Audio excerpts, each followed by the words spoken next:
ఇప్పుడు కాకపోతే ఇంకెప్పుడు కేంద్ర బడ్జెట్కు మరికొన్ని గంటలే కదా. అందుకే ఈ స్లోగన్ అందుకున్నాయి తెలుగు రాష్ట్రాలు. కేంద్ర బడ్జెట్ ఆధారంగానే రాష్ట్రాలు సైతం పద్దులు తయారు చేసుకోవాలి.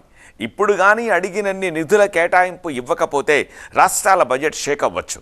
అందుకనే గట్టి ప్రతిపాదనలతోటి ఢిల్లీ వెళ్ళి వినతి పత్రాలు ఇచ్చొచ్చారు ముఖ్యమంత్రులు. ఏమిస్తారు ఏమి కాదంటారనేది 1వ తేదీనే తేలాలి. ఇంతకీ రాష్ట్రాలు కోరుతున్నవేమిటి, కేంద్రానికి ఇచ్చిన వినతులేమిటి, కంప్లీట్ డీటెయిల్స్ ఇవాల్టి బర్నింగ్ టాపిక్లో.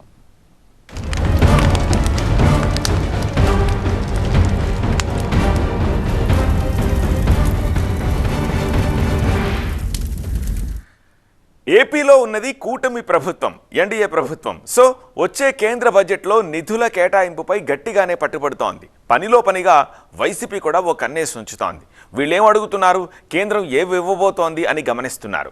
ఇక్కడ ఒక రిస్క్ ఫ్యాక్టర్ ఏమిటంటే అడిగింది కేంద్రం ఇవ్వకపోయినా అనుకున్న దానికన్నా తక్కువిచ్చినా బంతి ప్రతిపక్షం కోర్టులో పడుతుంది. అంతేకాదు తమ పార్టీల నేతలకు ప్రజలకు సమాధానం చెప్పుకోవాల్సి వస్తుంది. అందుకే రాష్ట్రానికి తక్షణం ఏమేం కావాలో రాసుకుని మరీ కేంద్రం ముందుంచింది. ఇంతకీ ఏపీ ప్రతిపాదనలు ఏమిటి?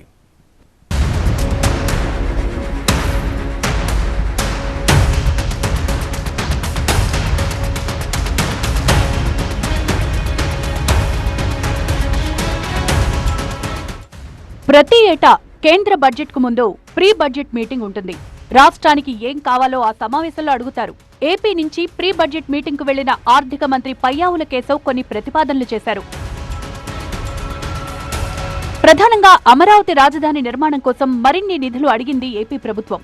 గతంలో మంజూరైన 15,000 కోట్ల రూపాయలకు అదనంగా 2వ విడత గ్రాంట్లు కేటాయించి అమరావతి రాజధాని నిర్మాణాన్ని వేగంగా పూర్తి చేసేలా సాయం అందించాలని కోరింది. అంతేకాదు అమరావతికి ఏపీ రాజధానిగా చట్టబద్ధత కల్పించాలనే స్పెషల్ రిక్వెస్ట్ ను కేంద్రం ముందుంచింది. ఆంధ్రప్రదేశ్కి సంబంధించి మొట్టమొదటిదైతే అమరావతి క్యాపిటల్ బిల్ పైన ఈ సమావేశాల్లో ముందుకు తీసుకురావాలి, దాన్ని పాస్ చేయాలని చెప్పి మేము కోరటం జరిగింది.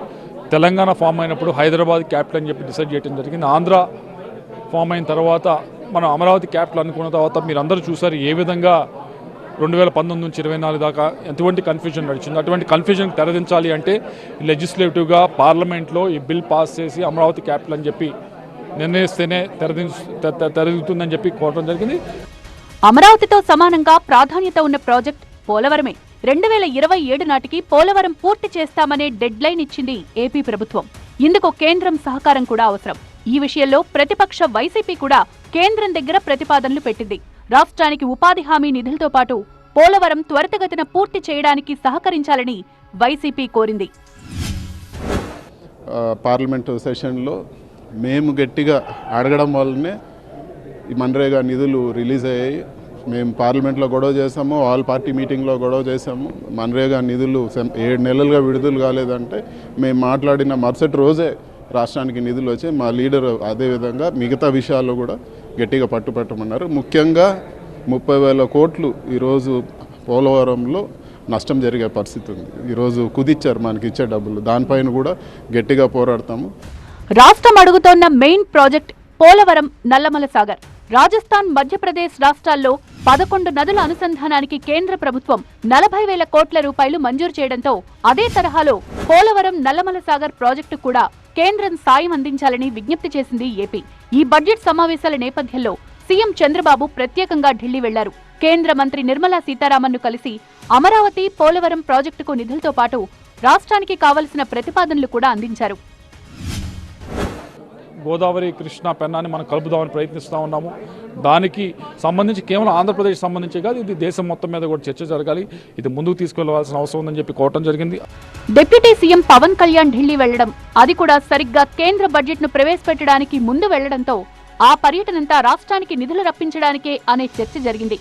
అదే టూర్లో కేంద్ర రైల్వే మంత్రి అశ్విని వైష్ణవ్ను కలిశారు. ప్రధానంగా ఏపీలో రైల్వే మౌలిక సదుపాయాలు కల్పించాలని, విశాఖ రైల్వే జోన్ ఏర్పాటును స్పీడప్ చేయాలని కోరినట్లుగా తెలుస్తోంది.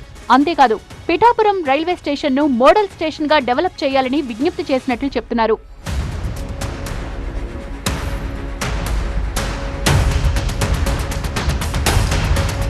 ప్రతి గ్రామానికి తాగునీరు అందించే లక్ష్యంతో జలజీవన్ మిషన్ తీసుకొచ్చింది కేంద్రం. ఈ పథకం కింద భారీ నిధులు కేటాయిస్తోంది కూడా. అయితే ఏపీలోని అన్ని జిల్లాలకు సరిపడా నిధులను ఈ పథకం కింద కేటాయించాలని కోరింది ఏపీ. సో ప్రతి గ్రామానికి కూడా మంచినీళ్ళు ఇవ్వాలనేటువంటిది ప్రధాన ఉద్దేశం, మా పవన్ కళ్యాణ్ గారి యొక్క ఉద్దేశం. రానున్నటువంటి బడ్జెట్లో ఎక్కువ నిధులు కేటాయించి జల్ జీవన్ మిషన్ ద్వారా మరి ఇంప్లిమెంట్ చేయడానికి పూర్తిగా కేంద్ర ప్రభుత్వం సహకరించాలి. ఈ విషయాన్ని కూడా పార్లమెంట్లో చర్చించాల్సి కూడా అడిగాం. ట్రంప్ వేసిన టారిఫ్ కారణంగా భారీగా నష్టపోతున్న రాష్ట్రం ఆంధ్రప్రదేశే. ఆక్వాకల్చర్ రంగంపై అమెరికా విధిస్తోన్న సుంకాల ప్రభావం తీవ్రంగా ఉంది. దీంతో ఈ బడ్జెట్లో ఆ సమస్యకు పరిష్కారం చూపాలని కోరింది. ఈరోజు ఆక్వాకల్చర్, సో రొయ్యల పెంపకం అయితేనేమండి, లేకపోతే చేపల పెంపకం అయితేనేమండి, Andhra Pradesh is the hub. $1 billion worth of material మనం ఎక్స్పోర్ట్ చేస్తూ ఉన్నాం. సో యుఎస్ టారిఫ్ వల్ల రైతులకు చాలా ఇబ్బంది పడుతూ ఉన్నారు, వాళ్ళకి గిట్టుబాటు ధర రావట్లేదు. దీనికి పరిష్కారం ఏంటో మనం కనుగొనాలి. సో వాళ్ళకి రైతులకి ఎటువంటి ఇబ్బంది లేకుండా ఇంకా లాభదాయకంగా ఉండే విధంగా దీన్ని ఏ రకంగా ఉంటుందో దాన్ని కూడా మనం పార్లమెంట్లో చర్చించి దీనికి మార్గం కనుగొనాలని కూడా నేను రిక్వెస్ట్ చేయడం జరిగింది. వెనుకబడిన ప్రాంతాల అభివృద్ధి కోసం కేంద్రం పూర్వోదయ పథకం తీసుకొచ్చింది. అందులో ఏపీ కూడా ఉంది. అయితే ఈ పథకాన్ని రాష్ట్రాల స్థానిక అవసరాలకు అనుగుణంగా మార్చుకునే స్వేచ్ఛ అడుగుతోంది ఏపీ. విద్య, వైద్యం, వ్యవసాయం, జీవనోపాధి రంగాలకు మరింతగా పనికొచ్చేలా కొన్ని మార్పులు కోరుతోంది. పూర్వోదయ స్కీము లాస్ట్ ఇయర్ బడ్జెట్లో పెట్టడం జరిగింది. ముఖ్యంగా ఆంధ్రప్రదేశ్ దానిలో చేర్చడం జరిగింది. సరే ఒరిస్సా, వెస్ట్ బెంగాల్ ఉందనుకోండి. పూర్వోదయ స్కీమ్ ద్వారా మన విజీ రామ్జీ ద్వారా వచ్చే నిధులు కానీ, ఇరిగేషన్ ప్రాజెక్ట్స్ కానీ మనం పూర్తి చేద్దామని ఆలోచనతో ఉన్నాం. కాబట్టి దీని గురించి కూడా మనం చర్చ చేయాలని కోరటం జరిగింది.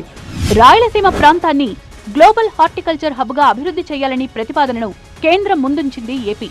3 ఏళ్ల కాలానికి 41,000 కోట్ల రూపాయల వ్యయంతో రూపొందించిన ఈ ప్రణాళికకు ఆర్థిక సహాయం అందించాలని కోరుతోంది. వెనుకబడిన జిల్లాలైన రాయలసీమతో పాటు ఉత్తరాంధ్ర జిల్లాలకు స్పెషల్ డెవలప్మెంట్ ప్యాకేజీ ఆశిస్తోంది ఏపీ ప్రభుత్వం. ఇక ఆర్థిక రాజధాని విశాఖలో ఎకనామిక్ జోన్ అభివృద్ధి కోసం ఈ బడ్జెట్లో 5,000 కోట్ల రూపాయలు కేటాయించాలని, విశాఖ మెట్రో, విజయవాడ మెట్రోకు నిధులు కావాలి అన్న రిక్వెస్ట్ ఎప్పటినుంచో పెండింగ్ లో ఉంది. వచ్చే బడ్జెట్లో మెట్రో రైల్ నిర్మాణానికి నిధులు వస్తాయని ఆశిస్తోంది ఏపీ ప్రభుత్వం.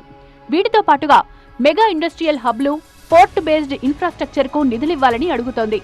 ఏప్రిల్ 1 నుంచి 16వ ఆర్థిక సంఘం సిఫార్సులు అమల్లోకి వస్తుండటంతో రాష్ట్రాలకు కేంద్ర పన్నుల్లో వాటాను పెంచాలని కేంద్ర ప్రభుత్వాన్ని కోరింది ఏపీ ప్రభుత్వం. బడ్జెట్లో ఈసారి కేటాయింపులు జరగాలి. ఏం చేసైనా సరే కేంద్రం నుంచి నిధులు రాబట్టాలి. ఇప్పుడు ఇదే టార్గెట్ తెలంగాణ ప్రభుత్వానికి. అందులోనూ ఈ పద్దుపై భారీ ఆశలు, అంచనాలు పెట్టుకుంది రేవంత్ సర్కార్. అందుకే కాస్త సెంటిమెంట్ జోడించి కేంద్ర ప్రభుత్వాన్ని అడుగుతోంది. 2047 నాటికి వికసిత్ భారత్గా అవతరించాలని కేంద్రం ఒక లక్ష్యం నిర్దేశించుకుంది. కాబట్టి అదే వికసిత్ భారత్ కోసం నిధులు ఇవ్వండి అని కోరుతోంది తెలంగాణ. ఈ బడ్జెట్లో ఇచ్చే నిధులతోటి వికసిత్ భారత్కు ఓ అడుగు పడుతుందని, 2047 టార్గెట్లో తమ వంతు సాయం చేస్తామని చెబుతోంది. ఇంతకీ తెలంగాణ నుంచి వెళ్లిన ప్రతిపాదనలు ఏమిటి? 2047 నాటికి $3 ట్రిలియన్ ఎకానమీగా మారాలి అనేది తెలంగాణ టార్గెట్. అందుకోసం భారీగా నిధులు కావాలి. అన్నింటికంటే ముందు కేంద్రం సహకారం ఉండాలి. ఈ విషయంలో కేంద్రం గనక సహాయం అందిస్తే వికసిత భారత్ కు తెలంగాణ వెన్నుదన్నుగా నిలుస్తుందని చెప్తోంది. తెలంగాణకు ఏమేం కావాలో కొన్ని ప్రతిపాదనలు తయారు చేసుకుని ప్రధాని మోదీతో పాటు కేంద్ర మంత్రులను కలిసొచ్చారు సీఎం రేవంత్ రెడ్డి. రాష్ట్రానికి కావలసిన నిధులు, ప్రాజెక్టులపై వినతి పత్రాలిచ్చారు. కాబట్టి ఫిబ్రవరి 1న ప్రవేశపెట్టే బడ్జెట్పై భారీ ఆశలు పెట్టుకుంది తెలంగాణ ప్రభుత్వం. రీజనల్ రింగ్ రోడ్ ప్రాతిపదిక డెవలప్మెంట్ మోడల్ను తయారు చేసుకుంది రేవంత్ సర్కార్. హైదరాబాద్ చుట్టూ 350 కిలోమీటర్ల పొడవుతో రీజనల్ రింగ్ రోడ్ నిర్మిస్తున్నారు. అయితే నార్త్ కారిడార్లో భూసేకరణ ప్రారంభమై పరిహారం మంజూరైన నేషనల్ హైవేస్ అథారిటీ ఆమోదం మాత్రం పెండింగ్ లో ఉంది. సౌత్ కారిడార్లోనూ భూసేకరణ చేపట్టాల్సింది. ఈ ప్రాజెక్టుకు కేంద్రం నుంచి 34,367 కోట్ల రూపాయల ఆర్థిక సాయం మంజూరు చేయాలని రాష్ట్రం కోరుతోంది. అదే సమయంలో హైదరాబాద్ డెవలప్మెంట్ ను ఔటర్ రింగ్ రోడ్ ను దాటించాలనుకుంటోంది. అక్కడ టౌన్షిప్లు, రెసిడెన్షియల్ కాంప్లెక్స్లు, ఇండస్ట్రియల్ క్లస్టర్లు, థీమాటిక్ హబ్లు డెవలప్ చేయాలనుకుంటోంది. ఓఆర్ఆర్ నుంచి ఆర్ఆర్ఆర్ వరకు మెట్రో కారిడార్ రేడియల్ రోడ్ల వెంట 10 కొత్త గ్రీన్ఫీల్డ్ రహదారులను అభివృద్ధి చేసే ప్రణాళికలో ఉంది. ఇందుకోసం కేంద్రాన్ని 45,000 కోట్ల రూపాయల ఆర్థిక సహాయం కోరుతోంది. తెలంగాణకు తీర ప్రాంతం లేకపోవడంతో డ్రైపోర్ట్ అవసరం ఏర్పడింది. ఇదొక్కటొస్తే పారిశ్రామిక అభివృద్ధి మరింత పరుగులు పెడుతుంది. అందుకే హైదరాబాద్ నుంచి ఆంధ్రప్రదేశ్లోని బందరు పోర్టు వరకు గ్రీన్ఫీల్డ్ ఎక్స్ప్రెస్ వే నిర్మాణాన్ని తెలంగాణ ప్రతిపాదించింది. దీనికి 17,000 కోట్ల రూపాయలు కావాలని అడుగుతోంది. తెలంగాణలో ఎయిర్పోర్టుల అభివృద్ధిపైన స్పెషల్ ఫోకస్ పెట్టింది తెలంగాణ ప్రభుత్వం. వరంగల్ దగ్గరలోని మామునూరు, భద్రాద్రి కొత్తగూడెం జిల్లాలోని పాల్వంచ, పెద్దపల్లి జిల్లాలోని బసంత్ నగర్, ఆదిలాబాద్ ప్రాంతాల్లో 4 విమానాశ్రయాలను ప్రతిపాదించింది. మామునూరు ఎయిర్పోర్ట్ను 2 ఏళ్లలో పూర్తి చేస్తామని కేంద్రం హామీ ఇచ్చింది. అయితే మిగిలిన 3 ఎయిర్పోర్ట్స్ను కూడా చేపట్టాలని పౌర విమానయాన మంత్రిత్వ శాఖను కోరింది.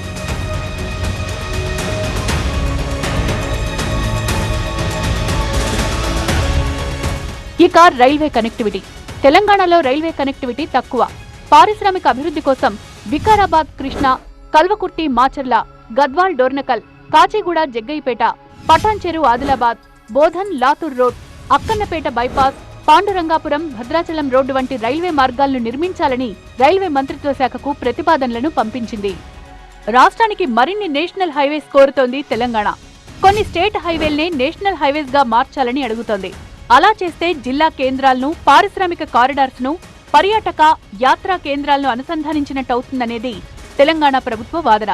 ఇందులో భాగంగా 16 స్టేట్ హైవేలను నేషనల్ హైవేస్ గా డెవలప్ చేయాలి అన్న ప్రతిపాదనలను కేంద్రానికి పంపించింది. ఇక హైదరాబాద్ శ్రీశైలం NH765 పై 4 lane elevated corridor, Hyderabad Vijayawada NH65 6 lane అభివృద్ధికి ఆమోదించాలని కోరింది. తెలంగాణకు ఎకనామిక్ ఇంజన్ గా ఉన్న హైదరాబాద్ డెవలప్మెంట్ పై మరింత ఫోకస్ పెంచుతోంది తెలంగాణ ప్రభుత్వం.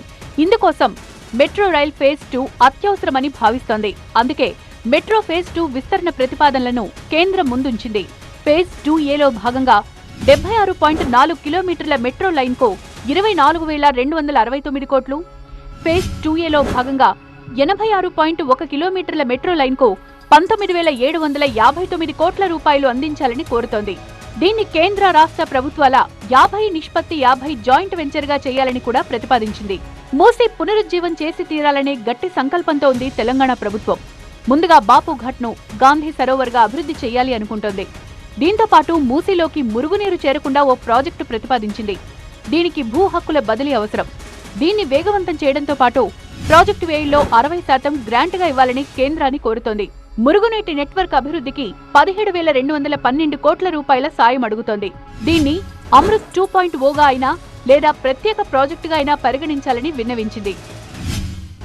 50% ఆఫ్ ద పాపులేషన్ ఈరోజు ఏంటంటే 25-26 సంవత్సరాల లోపు వాళ్ళు ఉన్నారు. వాళ్ళకి కావాల్సింది ఏంటంటే మంచి విద్య. సో కాబట్టి విద్యా రంగాన్ని మనం మంచిగా నైపుణ్య రంగంగా తయారు చేస్తే ఏంటంటే ఈరోజు మనం ప్రపంచంతో పోటీ పడుతున్నాం. కాబట్టి నా ఉద్దేశం ఏంటంటే విద్యారంగం మీద ఫోకస్ చేయాలి. ఎడ్యుకేషన్ ఇన్స్టిట్యూషన్స్కు మీద ఇన్ఫ్రాస్ట్రక్చర్ కానీ, స్కిల్ డెవలప్మెంట్ కానీ, జాబ్ రిలేటెడ్ వీటికి సంబంధించినటువంటి విషయాల్లో కేటాయింపులు ఎక్కువ ఉంటే ఏమవుతుందంటే మనము భారతదేశాన్ని ఒక నైపుణ్య దేశంగా తయారు చేస్తామనేది నా ఉద్దేశం. మూసీ పునరుజ్జీవంలో భాగంగా మల్లన్న సాగర్ నుంచి గోదావరి నీటిని మళ్లించాలనే ప్రతిపాదన కూడా ఉంది. మూసీని శుద్ధి చేయడం, హైదరాబాద్కు తాగునీటి సరఫరా చేయడం కోసం 6,000 కోట్ల రూపాయల ఆర్థిక సహాయాన్ని కోరింది. తెలంగాణలో రెండో అతిపెద్ద నగరంగా ఉన్న వరంగల్లో అండర్ గ్రౌండ్ డ్రైనేజ్ స్కీమ్ కోసం 4,170 కోట్ల రూపాయల ఆర్థిక సహాయాన్ని రాష్ట్ర ప్రభుత్వం కోరింది. ఇక తెలంగాణలోని 16 జిల్లాల్లో నవోదయ విద్యాలయాలు, మరికొన్ని కేంద్రీయ విద్యాలయాలు, యంగ్ ఇండియా స్కూల్స్, హైదరాబాద్కు IIM మంజూరు చేయాలని కోరింది. ఇక ట్రాన్స్కో, డిస్కంలు ప్రతిపాదించిన 6 పథకాల కోసం 281 కోట్ల రూపాయలు మంజూరు చేయాలని, సింగరేణి పరిధిలోని అన్ని బొగ్గు గనులను ఆ సంస్థకే కేటాయించాలని కేంద్రాన్ని కోరింది. తెలంగాణను ఇండియా సెమీ కండక్టర్ మిషన్లో భాగస్వామ్య రాష్ట్రంగా చేర్చాలని విన్నవించింది. క్రిస్టల్ మ్యాట్రిక్స్ ప్రాజెక్ట్ ప్రస్తుతం ISM పరిశీలనలో ఉంది కాబట్టి దీన్ని ఆమోదిస్తూ బడ్జెట్లో ప్రతిపాదించాలని రాష్ట్ర ప్రభుత్వం కోరుతోంది. ఉమ్మడి ఆంధ్రప్రదేశ్ విభజన జరిగి ఇప్పటికీ పుష్కర కాలం అవుతున్నా ఇప్పటికీ విభజన హామీలు పూర్తి స్థాయిలో అమలు కాలేదు. ఈ బడ్జెట్లోనైనా ఆ హామీలు నెరవేరుతాయా అని ఆశగా ఎదురు చూస్తున్నాయి తెలుగు రాష్ట్రాలు. ఇంతకీ విభజన హామీల్లో ఇంకా ఏమేం పెండింగ్లో ఉన్నాయి? విభజన చట్టంలో 13వ షెడ్యూల్లో పారిశ్రామికంగా వెనుకబడిన ఆంధ్రప్రదేశ్కు మౌలిక సదుపాయాలు, పరిశ్రమలు ఏర్పాటు చేస్తామని చేర్చారు. దుగరాజపట్నం వద్ద భారీ నౌకాశ్రయాన్ని దశలవారీగా నిర్మించి 2018 కల్లా పూర్తి చేస్తామన్నారు. కడప జిల్లాలో భారీ ఉక్కు కర్మాగారం సెయిల్ సహకారంతో నిర్మించాల్సింది. విశాఖపట్నంలో నూతన రైల్వే జోన్ ఏర్పాటు చేయాలి. ఇప్పటికైతే రైల్వే జోన్ అంశం ఓ కొలిక్కొచ్చినట్లే. దీంతో పాటు ఏపీలో greenfield crude oil refinery, petrochemical complex ఏర్పాటు చేయాలి. విశాఖపట్నం చెన్నై పారిశ్రామిక కారిడార్ నిర్మాణ అవకాశాలు పరిశీలించాలి.